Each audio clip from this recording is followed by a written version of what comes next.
7h44, le petit déjeuner politique ce matin, c'est Alexis Corbière qui est député La France Insoumise de Seine-Saint-Denis et porte-parole de Jean-Luc Mélenchon. Oui, bonjour Alexis Corbière. Bonjour Patrick Roger. Les chiffres de l'épidémie commencent à devenir plus encourageants, d'après ce qu'a dit et ce que dit ce matin Olivier Véran. Est-ce que le gouvernement a donc pris la bonne décision en imposant ce reconfinement ?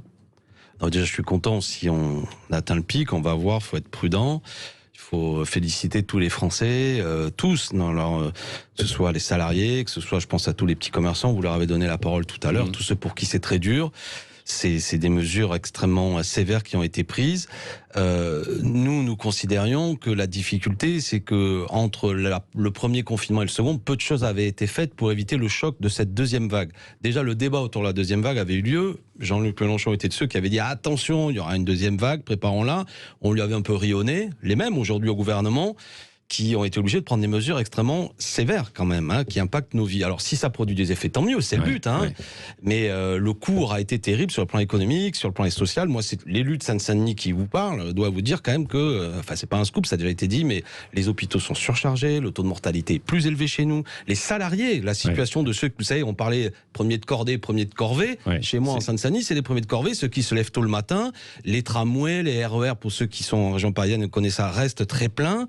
Bon, beaucoup de questions ont été posées. Mais si ça produit un effet, tant mieux. Moi, j'espère qu'on pourra, dans les meilleurs délais, sortir de là. Mais attention à ce que, si chaque fois on ne tire pas la leçon, c'est-à-dire augmentation des moyens d'accueil à l'hôpital public, véritablement politique pour tester plus importante. Alors maintenant, il commence à avoir des effets, mais gratuité des masques, etc. Puis on peut avoir une troisième vague, on peut avoir une quatrième vague. Oui, parce qu'on va vivre avec ce confinement et avec le virus au moins jusqu'à l'été 2021. C'est ce que dit le Premier ministre. Moi, j'écoute les scientifiques. Ouais, le Premier ministre, écoutant d'abord les scientifiques, le Conseil scientifique. Vous faites confiance au Conseil scientifique, justement ? Moi, je suis de ceux qui pensent qu'il faut faire confiance à la science, même si j'observe évidemment que même parmi les scientifiques, il y a un débat, parce que les épidémiologistes, parfois, apprécient les choses de manière un petit peu différente. Mais évidemment, non, mais je veux dire, le politique, dans des moments comme ça, il doit créer les conditions.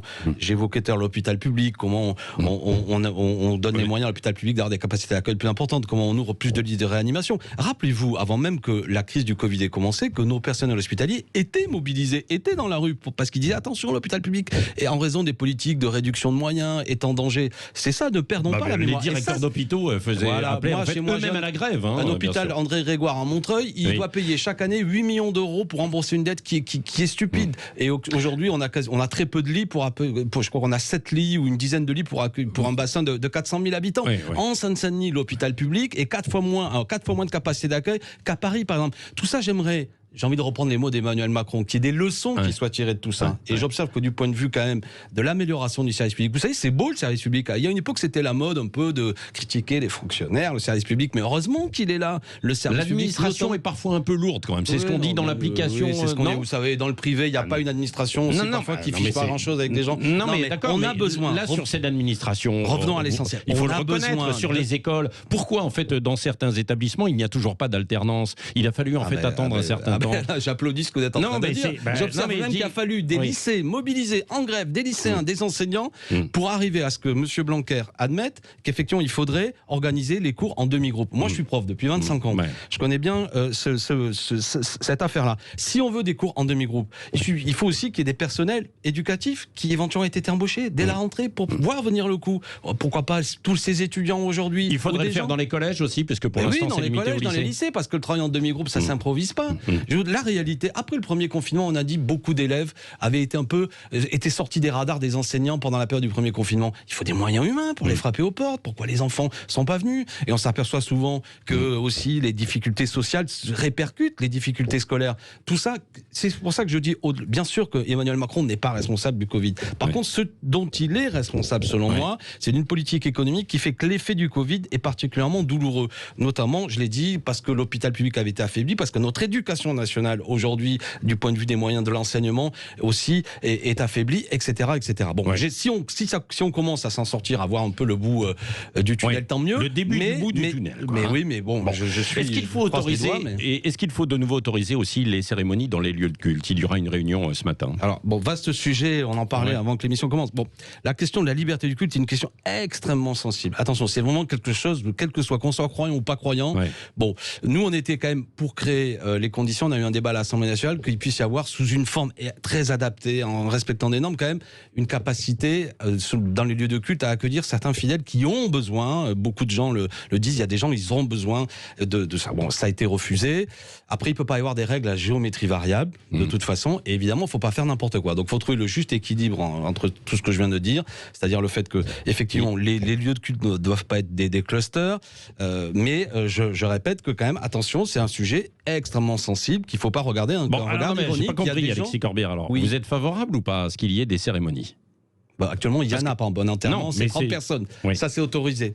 Mais j'aurais été pas défavorable parce que, en fonction de le respect de conditions d'accueil, de consignes sécuritaires, il puisse y avoir un certain nombre de gens, limité pourquoi pas, qui puissent participer. Bon, donc à une vous cérémonie. êtes favorable à ce qu'il y en ait, mais avec des jauges, quoi. J'étais pas, oui, et j'étais pas pour la totale interdiction. Du moins, c'est le sens de l'intervention qu'a fait Jean-Luc Mélenchon à l'Assemblée nationale, de dire attention, interdire la pratique du culte est quelque chose de sensible, et c'était un peu brutal. On aurait pu imaginer autre chose. Quelles que soient les religions. Hein, bien sûr, quelles que soient les religions, ça c'est évident. J'ai vu qu'il y a certains fidèles d'une certaine religion qui sont mobilisés actuellement, mais ce que je dis ne concerne pas parce qu'il y a les fêtes de Noël qui arrivent. Oui, en je même peux temps. comprendre. Non, mais là encore, c'est un débat qui est pas simple. Qu'est-ce que c'est? C'est comme, vous savez, les produits essentiels, les choses comme ça.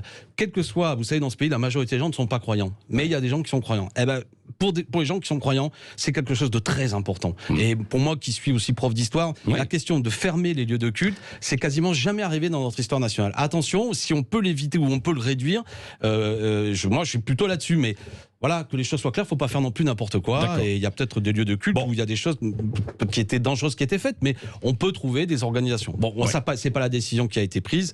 Voilà, on mais il y a encore une réunion ce matin, donc on verra. Alexis Corbière, vous appelez demain un rassemblement devant l'Assemblée nationale avant le débat sur la sécurité globale. Une sécurité globale qui passe par de nouvelles prérogatives pour les polices municipales, notamment comme la verbalisation directe des ventes à la sauvette, de l'usage de stupéfiants. Qu'est-ce que vous contestez? Alors, c'est une loi à l'initiative de députés, mais en vérité, à mon avis, c'est le gouvernement qui cherche à faire passer une loi en disant que c'est à l'origine des députés. Alors, c'est quoi le fond du sujet? C'est une loi dite sécurité globale. C'est une loi qui va, là vous évoquiez, je prends les 5 premiers articles, qui donnent plus de pouvoir à la police municipale. Par exemple, le droit de porter des armes, le droit d'avoir des possibilités d'investigation plus importantes que ce qu'elles avaient auparavant. Moi, déjà, le reproche que je fais, c'est que la police nationale a des moyens en moins qui baissent. Je prends l'exemple du commissariat de chez moi en 10 ans, c'est 30 policiers en moins, et souvent on va demander aux communes, selon ces moyens, de compenser ça. Moi, je suis pas d'accord. Je suis pour une police nationale. Je dis c'est pas la même chose, un policier national qu'un policier municipal, qui peut jouer un certain rôle, mais qui doit rester un rôle basique, si je puis dire. Après, il y a une gadgetisation du rapport à la sécurité qui me pose problème. L'utilisation de drones plus importante. Ça peut vous sembler un détail, mais encore dernièrement, une dame qui avait déroulé une banderole parce que M. Macron était venu, qui voulait défendre l'hôpital public, a été suivie jusqu'à chez elle par un drone et interpellée, passé plusieurs heures en garde à vue. Bon, moi, je suis pas du tout d'accord avec cette évolution de la technique. Et enfin, pour terminer, il y a surtout, désormais, il y aurait une interdiction si vous filmez une interpellation de police, d'accord, et que de le diffuser, le policier peut dire on me reconnaît, il y a les moyens de m'identifier, ce qui reste très flou d'ailleurs, ce qui sont les moyens d'identifier, et vous vous retrouvez sanctionné. Alors je prends un exemple très concret, Monsieur Cédric Chouviat, vous en avez entendu parler, c'est ce livreur qui à l'occasion d'une interpellation échange de mots avec la police, le ton monte, j'en sais rien, enfin, quoi qu'il en soit, après il est bloqué, interpellé, etc. Et il perd la vie au cours de cette interpellation. La première version de la police, c'est de dire à l'épouse de Monsieur Chouviat, votre mari a fait un malaise, excusez-nous madame. Sauf que des images sont montrées et on s'aperçoit que la réalité n'est pas celle-là. Donc nous avons besoin, et j'ai envie de dire Monsieur Patrick Roger, vous avez besoin, vous qui êtes journaliste aussi, pour faire votre métier, de pouvoir travailler et éventuellement... Après, c'est l'utilisation qui peut être abusive sur les réseaux sociaux. C'est ce que défend notamment le député Jean-Michel Fauvergue. La loi interdit qu'un policier soit menacé. La loi l'interdit, évidemment. Vous n'avez pas le droit de dire monsieur machin, monsieur le commissaire Roger... Que les images soient diffusées sur les réseaux sociaux, quoi, et que qu'on voit les policiers et les gendarmes. Et pourquoi elles ne devraient pas l'être? Pourquoi? Qu'est-ce qu'il y a à cacher? C'est la protection, en fait, de ces gens qui sont en mission.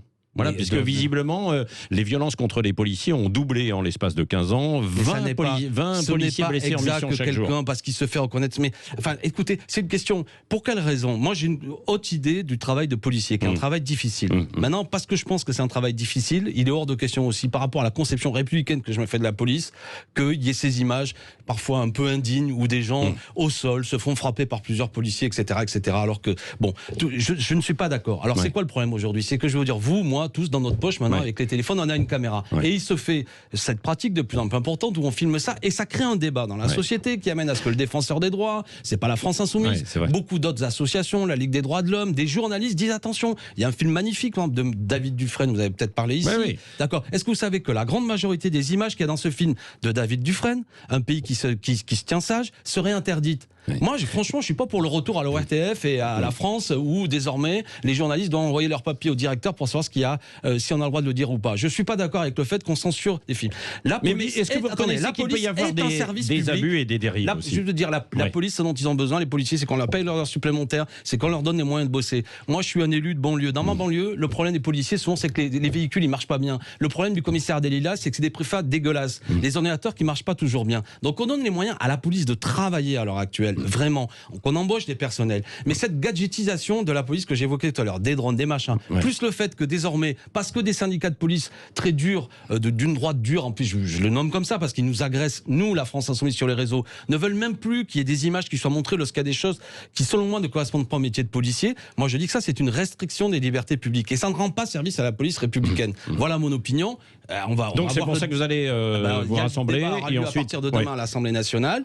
Nous, on va porter cette idée que la police doit être défendue comme service public de qualité qui effectivement protège les citoyens, assure la sûreté, doit être améliorée dans ses conditions de travail. Mais cette espèce d'omerta qu'on veut dire désormais ne filmez plus lorsqu'une interpellation de police ne correspond pas au code du métier, je suis pas d'accord. Moi, je suis prof. Les profs, faut les défendre, mais quand un prof fait mal son métier, il doit être sanctionné. C'est pareil pour les policiers. Voilà, c'est tout. Ni plus ni moins. Et je suis pas anti-flic quand je dis ça. Je dis vive la police républicaine. Mais je suis pas d'accord pour qu'on tabasse des manifestants au sol. Un mot, Jean-Luc Mélenchon donc a annoncé sa candidature. Maintenant, il faudra aussi les 500 signatures. Est-ce que vous appelez le PC à se ranger avec vous ou alors Je dirais pas le mot se ranger, mais j'invite le Parti communiste et d'autres gens. Je vais pas tous les citer, mais on discute pour qu'effectivement il y ait un grand mouvement qui se fasse. Qu'est-ce qu'il y a d'intéressant? Mélenchon, il a impulsé les choses il y a une semaine en disant allez, moi je suis disponible pour être candidat. Je veux juste vérifier une chose, est-ce qu'il y a un soutien citoyen pour commencer? Il a demandé 150 000 personnes qui le soutiennent, qui correspondait à ce que Lionel Jospin avait fait comme proposition pour être candidat, pas seulement 500 signatures de maire, mais aussi 150 000 citoyens. À l'heure où je vous parle, une semaine plus tard, on en est à 172 000. Donc ça, il y a un premier mouvement qui est fait. Et en plus, le Covid fait qu'on peut pas tenir de réunion, donc tout ça se passe sur les réseaux sociaux. Mais après, il faut essayer de lever une force. Et si le Parti communiste, à l'heure où je vous parle, j'observe que Sébastien Jumel, député communiste, Monsieur Gilles Poux, maire de la Courneuve, maire communiste, soutient Jean-Luc Mélenchon, c'est depuis hier que ça vient. Donc il y a un débat dans les organisations pour dire... Pourquoi il faut que le PC soit à vos côtés? Pour être plus fort et pour avoir les signatures, vous avez du mal, vous aurez du mal à avoir les 500 signatures? C'est pas simple à obtenir 500 signatures. Et je vais vous dire, c'est un problème démocratique d'ailleurs. Moi, j'observe que même si c'est mes adversaires politiques, est-il normal que le Front National, qui rassemble 15-20% et plus que ça, ait des problèmes pour avoir 500 signatures? Est-il normal que la France Insoumise, Jean-Luc Mélenchon, qui a fait 19%, ait des problèmes pour pouvoir... Et là, vous avez l'impression que c'est dur en ce moment? Non, vous commence à peine, mais ce que je sais, comme la dernière fois, il faudra mettre une équipe au boulot pendant des mois. Bon, c'est épuisant. Je veux dire, est-ce que c'est démocratique ça? C'est la raison pour laquelle on dit il y a peut-être une autre voie. Il y a les 500 signatures de maire, mais il y a le parrainage de 150 000 citoyens. On fait cette proposition de loi, on va déposer une loi à l'Assemblée nationale. Ça permettrait de vérifier que le premier Gugus venu puisse pas se présenter, mais que quand même des forces significatives puissent le faire sans avoir 500 notables. Je dis le mot méchamment, je me range dedans, je suis un député, mais c'est le filtre des élus et pas toujours le filtre le plus représentatif d'une société. Allez, question avec Cécile Ménibus, la dernière. Oui, vous avez vu, la jeune Mila a à nouveau été cible de menaces de mort après avoir publié une vidéo où elle s'en prend à Allah. Une enquête a été ouverte. Est-ce que vous êtes comme Marlène Schiappa, Mila? Mais il est hors de question que quiconque se fasse menacer sur les réseaux sociaux ou ailleurs parce qu'elle a exprimé une opinion. Ces menaces de mort sont intolérables. Maintenant, moi, je trouve que Marlène Schiappa, elle n'arrête pas de parler, mais elle est ministre. Elle est même ministre quasiment liée au ministre de l'Intérieur. Elle ferait mieux de sanctionner, parce qu'on peut retrouver avec l'IP, l'adresse numérique de la personne qui envoie ces menaces. J'ai vu la tête coupée de la jeune fille, tout ça est ignoble. De sanctionner les personnes. Bon, je comprends pas. On a l'impression qu'elle ne cesse d'en parler et il y a peu d'actions, de sanctions démonstratives. Donc, j'ai dit à Marlène Schiappa, plutôt qu'en permanence de nous dire c'est scandaleux qui arrive à la jeune Mila, ce qui est vrai, il est scandaleux. Montrez-nous des cas concrets, agissez et sanctionnez le moindre type. Je dis un type, c'est un homme, j'en sais, j'imagine.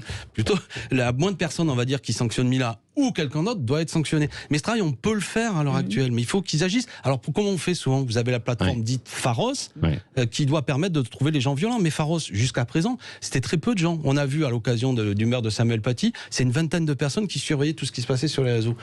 C'est la discussion tout à l'heure. Embaucher. Alors là, Darmanin a dit désormais... Non mais, donc, je reviens à l'essentiel. Il est hors de question que Mila ou qui que ce soit se fasse menacer de mort sur les réseaux sociaux. Je dis qui que ce soit parce que nous aussi, je connais des syndicalistes menacés de mort, etc. Donc pas de problème avec le blasphème pour vous? Mais évidemment, non mais je veux dire, déjà ça c'est un vocabulaire religieux. En France, on a le droit de critiquer les religions dans les limites de la loi. Évidemment, on n'a pas le droit de tenir des propos xénophobes, antisémites et tout ça, mais Mila doit pouvoir s'exprimer, quel que soit ce qu'on pense de ce qu'elle a dit. Quel que soit, c'est pas le sujet. Allez, il est 8h. Merci Alexis Corbière, député de la France Insoumise de Seine-Saint-Denis, porte-parole de Jean-Luc Mélenchon. Il est 8h.